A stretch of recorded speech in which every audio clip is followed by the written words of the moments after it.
অনেক দিন ধরে ইচ্ছা ছিল একটা বেল ফুল গাছ লাগানোর। কালকে যখন বাড়ি ফিরছিলাম একটা কাকু অনেক রকম ফুল গাছ নিয়ে বসে আছে। প্রতিদিনই কাকুটাকে দেখি, ট্রেন ধরার তাড়া থাকে ওই জন্য কেনা হয়ে ওঠে না। তো কালকে ভাবলাম যে যতই দেরি হোক না কেন একটা ফুল গাছ তো আমি কিনে নিয়েই যাব।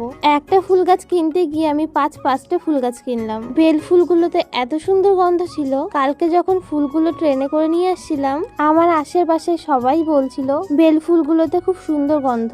আজকে সকালে মা তাড়াতাড়ি ঘুম থেকে উঠিয়ে বলল কোন গাছটা কোথায় লাগাবো। একবার লাগানো হয়ে গেলে কিন্তু আর তোলা যাবে না। আমি তো চেষ্টা করছিলাম গাছ লাগানোর, কিন্তু আমি পারলাম না। লাস্টে সেই মাকেই গাছ লাগাতে হলো। দেখো, গাছ লাগাতে কিন্তু খুবই ভালো লাগে, তার দেখাশোনা করাটা খুব চাপের। ফাইনালি গাছগুলো লাগানো হলো আর গাছে জলও দিয়ে দিলাম। গাছগুলো তোমাদের কেমন লাগলো অবশ্যই কিন্তু জানিও। এর আগেও আমি দুটো গাছ কিনে নিয়ে এসেছি। এটা আমার ছোটবেলার খুব পছন্দের একটা গাছ, কুপিয়া গাছ।